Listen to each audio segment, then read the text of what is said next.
Salut, ça va? Ouais, j'espère que ça va bien. Oui, en fait, je m'interroge, je me pose des questions. Ça me travaille, ça fait depuis déjà hier, ça me travaille. Puis je me suis dit, mais il y a un truc qui ne marche pas, quoi. Et je me suis rendu compte,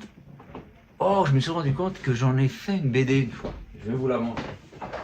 Regardez. On va passer, je vais vous montrer, c'est une BD. Voilà, c'est Idée reçue que j'ai fait il y a longtemps.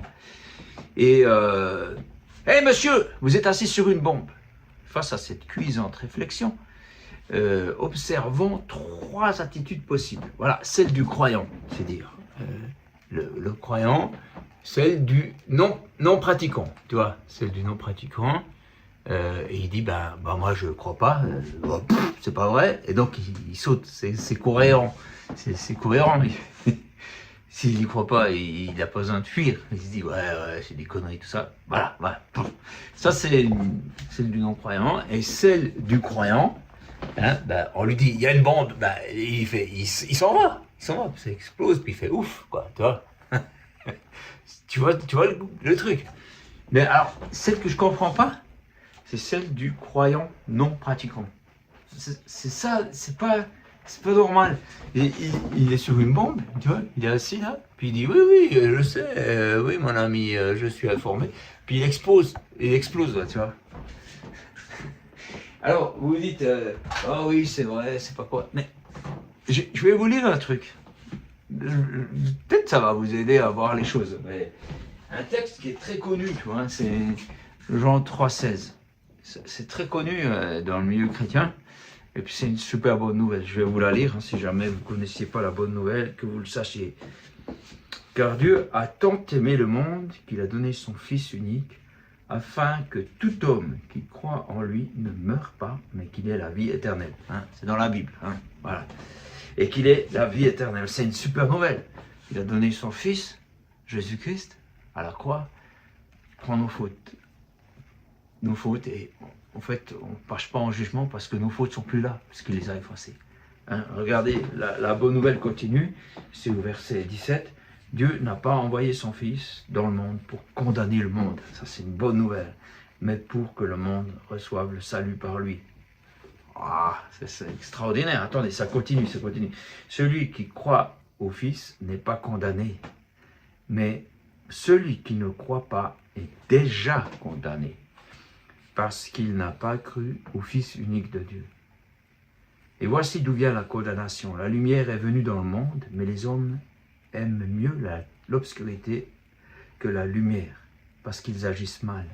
Alors là, je vous pose une question. Est-ce que vous préférez la lumière ou les ténèbres? Ah oui, c'est facile de dire, oui, j'aime la lumière. Attends, on se calme. Mais aimer la lumière, c'est dire les choses. C'est pas de se cacher, c'est pas d'avoir une double vie. Faire semblant d'être quelqu'un, puis d'être quelqu'un d'autre, tu vois. Aimer la lumière, c'est de pas aimer le mal. Des fois, on se cache. Parce qu'on n'a pas bonne conscience, on fait des trucs pas justes. On se tait, on se la ferme, on dit rien, on dit pas toute la vérité. Ça, c'est les ténèbres. Donc, observez dans votre cœur s'il y a des ténèbres. Maintenant, ça va plus loin, parce que je vais carrément arriver plus loin à la fin de ce chapitre. C'est écrit, celui qui croit au Fils a la vie éternelle, et celui qui désobéit au Fils n'aura pas cette vie, mais la colère de Dieu demeurera sur lui. Waouh! Donc Dieu est en colère. Il n'est pas en colère contre les gens, il est en colère contre le mal qu'ils commettent.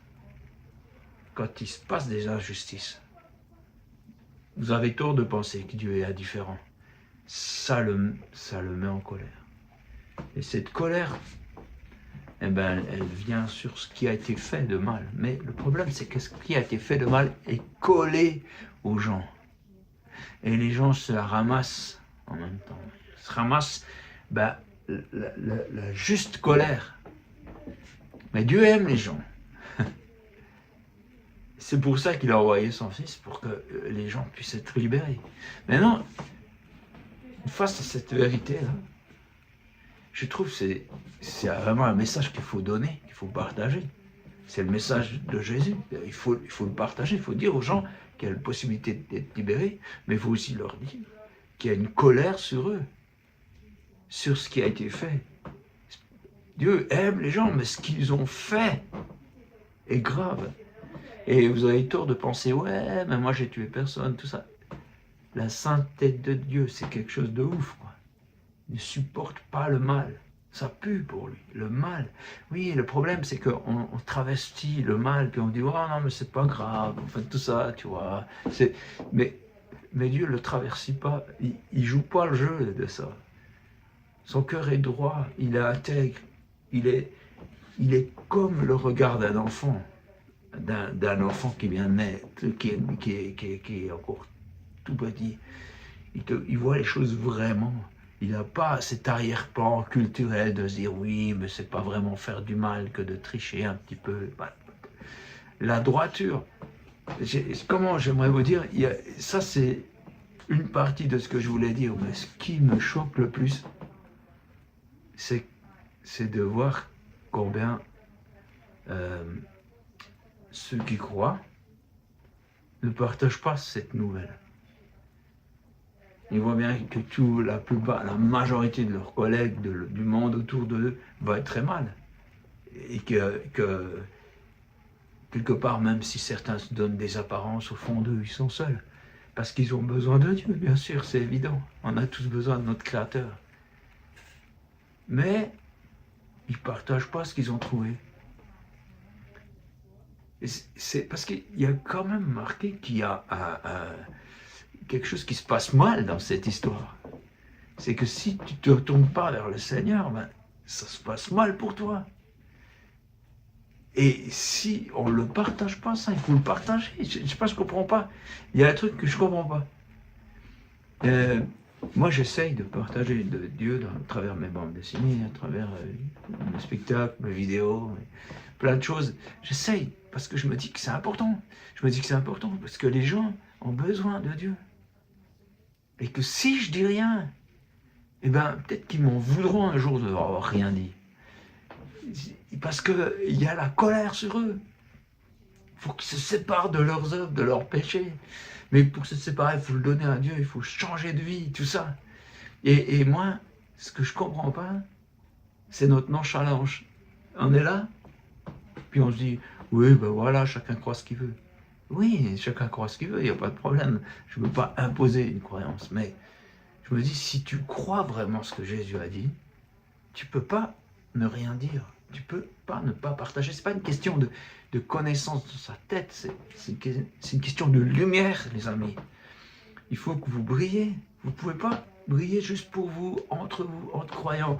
C'est vrai qu'entre croyants, bah, au moins on est sécure, les gens sont de notre avis, il n'y a personne qui va nous gueuler dessus parce qu'on ne croit pas comme eux, parce qu'on ne croit pas comme la masse, tout ça. Mais en même temps, comment les gens vont savoir qu'il y a l'amour de Dieu, mais en même temps, il y a la colère de Dieu sur les choses qu'on a fait de mal. Et qu'il y a une solution, c'est Christ qui est à la croix, c'est sûr. Mais bon, je pense que pour certains, je suis à l'ouest, et certains se disent, mais ce mec, il est complètement barré, ben, je m'en fous. C'est qu'à penser ça. Je sais que Dieu est vivant, je le croise tous les jours, je parle avec lui, j'ai cette paix, j'ai ce bonheur d'être avec lui.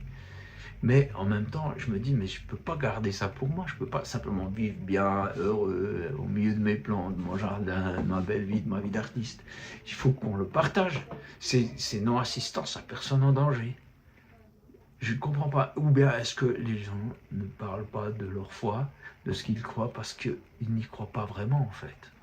Je vous pose la question, est-ce que vous croyez vraiment les textes que j'ai lus là? Ou vous croyez que ce qui vous arrange? Mais parce que c'est la même conversation de Jésus. Hein. Je vous laisse la découvrir, c'est dans Jean 3. Un moment, il dit quelque chose qui est une bonne nouvelle, puis un moment, il dit quelque chose qui est grave. Tout est vrai. Ou tu crois tout, ou tu crois rien.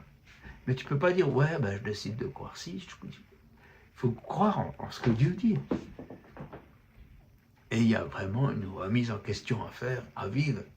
Et aussi, nous, qui connaissons, qui avons la chance de rencontrer Dieu dans nos vies, de ne pas garder ça pour nous. Ce serait vraiment pas cool de ne pas partager aux autres. l'histoire, le jugement, c'est pas à nous de le faire. Ça sera Dieu qui le fera. Au jugement dernier, c'est quand on meurt après, dans l'au-delà. Mais c'est ici qu'on règle les histoires, qu'on règle son cœur, qu'on décide, qu'on prend. C'est ici l'aéroport, c'est là qu'on choisit son vol. Et je vous encourage, si vous n'avez pas fait la paix, de faire la paix, de vraiment remettre vos péchés à Dieu, à Jésus-Christ. Parce que sinon, vous allez vous retrouver devant Dieu avec vos péchés et la colère qui est collée à vos péchés va vous tomber dessus. Mais faites la paix avec Dieu. Et si vous connaissez ça, mais partagez-le, purée. Mais partagez-le, je sais pas, ayez un peu de cœur, mais un peu de foi. Croyez ce que Dieu dit. C'est grave. C'est pas on s'amuse, chacun fait ce qu'il veut. C'est grave. C'est quelque chose d'important. Voilà, je vous ai parlé parce que ça me travaille. Puis probablement que ça le travaille lui, ou il me travaille moi, je ne sais rien. Mais voilà, j'espère que je me suis bien fait comprendre et puis que vous ne comprenez pas autre chose que ce que j'ai dit. Mais vraiment, soyez conséquents avec ce que vous croyez. Parce que c'est possible que vous ne croyez pas en réalité. Mais que vous vous donnez l'illusion de croire. Bon, on reste tranquille. Appuyez-vous sur la Bible. À plus.